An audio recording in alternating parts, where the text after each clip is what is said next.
ఇరాన్పై America Israel యుద్ధం మొదలై శనివారానికి సరిగ్గా ఒక నెల రోజులు దాటిపోయింది. ఫిబ్రవరి 28 తెల్లవారుజామున అమెరికా, ఇజ్రాయెల్ కలిసి టెహ్రాన్పై బంకర్ బస్టర్ బాంబులతో దాడి చేసి ఇరాన్ సుప్రీం లీడర్ అయిన అయతుల్లా అలీ ఖమేనీని లేపేశాయి. ఆయనతో పాటుగా ఆయన రక్షణ మంత్రి, పలువురు ఉన్నతాధికారులు కూడా దుర్మరణం పాలయ్యారు. అటు నుంచి మొదలైన యుద్ధం పశ్చిమాసియా మొత్తం విస్తరించింది. టెహ్రాన్ను పూర్తిగా నేలమట్టం చేసింది అమెరికా, ఇజ్రాయెల్.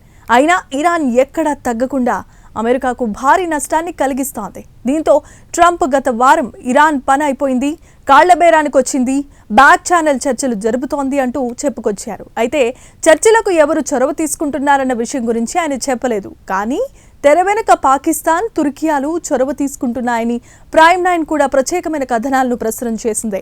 ప్రస్తుతం పాకిస్తాన్ మధ్యవర్తిత్వం నెరపడానికి గల కారణాలేంటి అనే చర్చ మొదలైంది.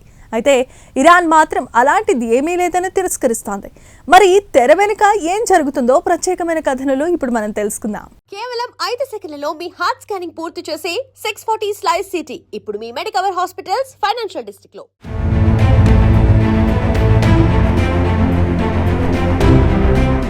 మన పొరుగున ఉన్న పాకిస్తాన్, ఇరాన్, అమెరికా యుద్ధంలో జోక్యం చేసుకుని మధ్యవర్తిత్వం నెరుపుతోందని పెద్ద ఎత్తున వార్తలొస్తున్నాయి.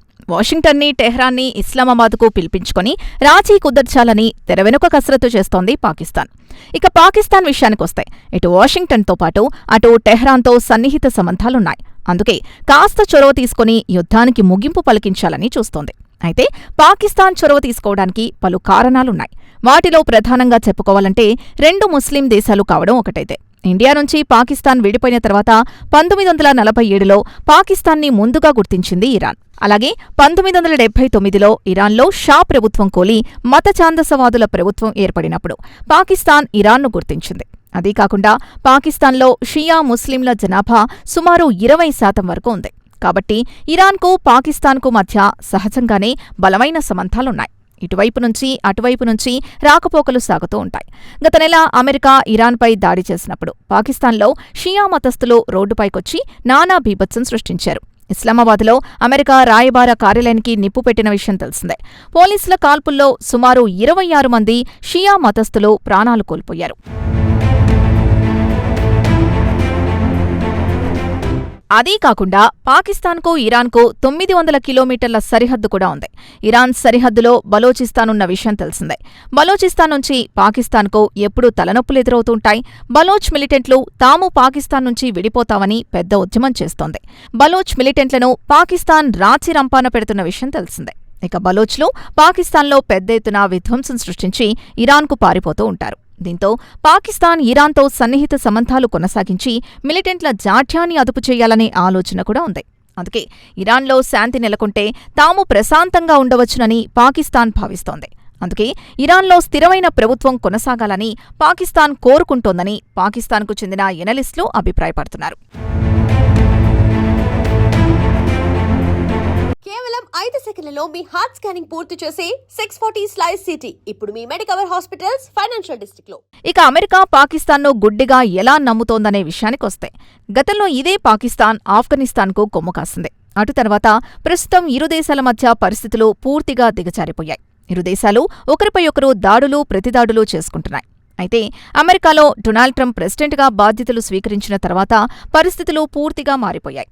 అయితే పాకిస్తాన్ ఆర్మీ చీఫ్ మునీర్ నేరుగా ట్రంప్తో సన్నిహిత సంబంధాలు కొనసాగించారు. ఇప్పటివరకు ఆయన ట్రంప్ను 2 సార్లు కలిశారు. ఇద్దరి మధ్య మంచి స్నేహం ఉంది. పాకిస్తాన్లో విలువైన ఖనిజాలు దారదత్తం చేశానని, చమురు సహజ వాయువులు అమెరికాకు అప్పగించడానికి మునీర్ సిద్ధమయ్యాడు. ఒకానొక సమయంలో ట్రంప్ ఇండియానుద్దేశించి పాకిస్తాన్ వద్ద చమురు నిల్వలు పుష్కలంగా ఉన్నాయి, కావాలనుకుంటే పాకిస్తాన్ ఇండియాకు ముడి చమురు సరఫరా చేయగల సత్తా ఉందని ఇండియానుద్దేశించి ఎద్దేవా చేసిన విషయం చాలామందికి తెలిసే ఉంటుంది. అదీ కాకుండా ట్రంప్ మునీర్నుద్దేశించి తనకు అత్యంత ప్రియమైన ఫీల్డ్ మార్షల్ అంటూ పలుమార్లు మునీర్పై ప్రశంసలు గుప్పించారు. మునీర్ని ప్రత్యేకంగా వైట్ హౌస్కు లంచ్ మీటింగ్కు పిలిపించుకుని మాట్లాడారు. అది పెద్ద సెన్సేషన్ అయిన విషయం తెలిసిందే.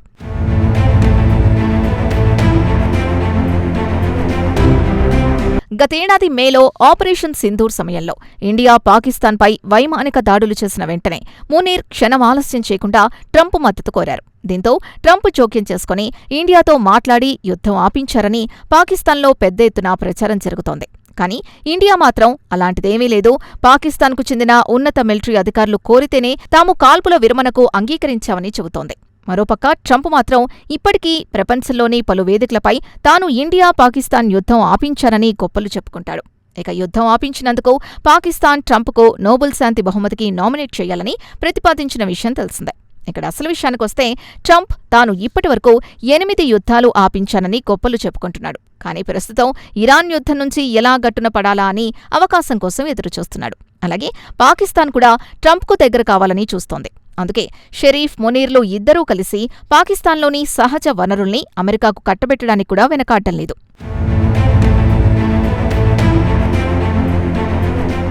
కేవలం 5 సెకన్లలో మీ హార్ట్ స్కానింగ్ పూర్తి చేసే 640 స్లైస్ సిటీ ఇప్పుడు మీ మెడికవర్ హాస్పిటల్స్ ఫైనాన్షియల్ డిస్ట్రిక్ట్ లో. ఇక తిరిగి ఇరాన్ అమెరికా యుద్ధం విషయానికొస్తాయి. పాకిస్తాన్ సౌదీ అరేబియాతో డిఫెన్స్ ఒప్పందం కుదుర్చుకుంది. మరోపక్క ఇరాన్ సౌదీ అరేబియాపై దాడులు చేస్తూ సౌదీ క్రౌన్ ప్రిన్స్ ఎంబీఎస్కు కంటిమీద కొనుకు లేకుండా చేస్తోంది.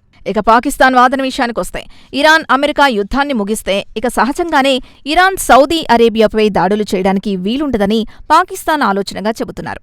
అందుకే ఇటు పాకిస్తాన్ అధికారులు ఇరాన్ దౌత్యవేత్తలతో పాటు అటు సౌదీ అరేబియాతో మాట్లాడి ఇరు దేశాల మధ్య ఉద్రిక్తతల్ని తగ్గించడానికి ప్రయత్నిస్తోంది. అయితే పాకిస్తాన్కు సౌదీ అరేబియాకు మధ్య డిఫెన్స్ రంగంలో ఒప్పందం ఉన్నా పాకిస్తాన్ మాత్రం తమ సైనికుల్ని సౌదీ అరేబియాకు మద్దతుగా పంపలేదని చెబుతోంది.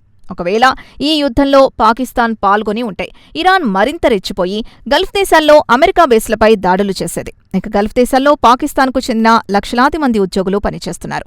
అక్కడ సంపాదించిన డబ్బును మాతృదేశం పాకిస్తాన్కు పంపిస్తారు. ఆ డబ్బుతో పాకిస్తాన్లో లక్షలాది కుటుంబాల జీవనాధారం ఆధారపడి ఉంది. ఈ విషయం ఇరాన్కి బాగా తెలుసు. అందుకే ఇరాన్ మరింత రెచ్చిపోకుండా గల్ఫ్ దేశాలపై దాడులు చేయడం లేదని పాకిస్తాన్ ఎనలిస్టులు అభిప్రాయపడుతున్నారు.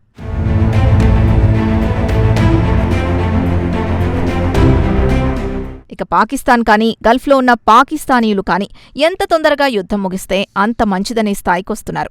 అలాగే ఇటు సౌదీ అరేబియాతో పాటు ఇరాన్తో మెరుగైన సంబంధాలు కొనసాగించాలని పాకిస్తాన్ భావిస్తోంది. కాగా యుద్ధం ముగింపుకో ఇటు పాకిస్తాన్, అటు తుర్కియా, ఈజిప్ట్లు కూడా తెరవెనుక రాయబారాలు కొనసాగిస్తున్నాయి. అయితే సరైన ఫలితాలొచ్చినట్లు కనిపించడం లేదు.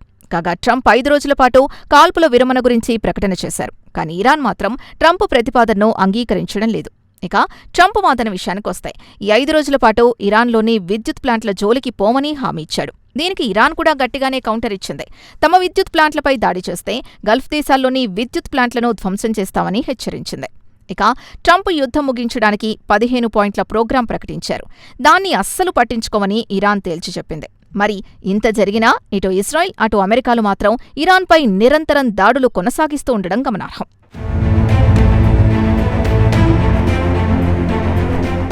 కేవలం 5 సెకన్లలో మీ హార్ట్ స్కానింగ్ పూర్తి చేసే 640 స్లైస్ సిటీ ఇప్పుడు మీ మెడికవర్ హాస్పిటల్స్ ఫైనాన్షియల్ డిస్ట్రిక్ట్ లో. ప్రస్తుతం ఇరాన్ హోర్ముజ్ జలసంధి వద్ద తన పట్టును బిగించింది. దీంతో ప్రపంచంలోని పలు దేశాలు ఆయిల్ కొరతతో తీవ్ర ఇబ్బందులు పడుతున్నాయి. ప్రధానంగా పాకిస్తాన్ తీవ్ర ఇబ్బందులు ఎదుర్కొంటోంది. పాకిస్తాన్లో పెట్రోల్ లీటరు 600 రూపాయలకు చేరుకోవడంతో ప్రజలు హాహాకారాలు పెడుతున్నారు. స్కూళ్లకు సెలవు ప్రకటించారు. ప్రభుత్వ కార్యాలయాలు వారంలో 4 రోజులు మాత్రమే పనిచేస్తున్నాయి. ప్రభుత్వ ఉన్నతాధికారులకు మంత్రులిచ్చే పెట్రోల్ అలవెన్స్లో కోత విధించాల్సొచ్చింది. ఒక విధంగా చెప్పుకోవాలంటే ఆర్థికపరమైన లావాదేవీలు స్తంభించిపోయాయి. ఇప్పుడు అమెరికా కంటే పాకిస్తాన్కు యుద్ధం ముగించడం అత్యవసరం.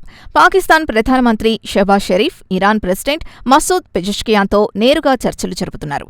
అలాగే పాకిస్తాన్ ఆర్మీ చీఫ్ అసీం మునీర్ ఆదివారం ట్రంప్తో మాట్లాడి ఇరాన్పై దాడుల్ని వాయిదా వేసుకోవాలని కోరారు. అలాగే పరోక్షంగా అమెరికా ప్రత్యేక రాయబారి స్టీవ్ విట్కాఫ్ ఇరాన్ విదేశాంగ మంత్రి అబ్బాస్ ఆర్గిచతో పాకిస్తాన్, తుర్కియా, ఈజిప్ట్లో మధ్యవర్తులుగా వ్యవహరించి ఇరాన్, అమెరికాల మధ్య కాల్పుల విరమణకు అంగీకరింపచేయాలని చూస్తున్నాయి.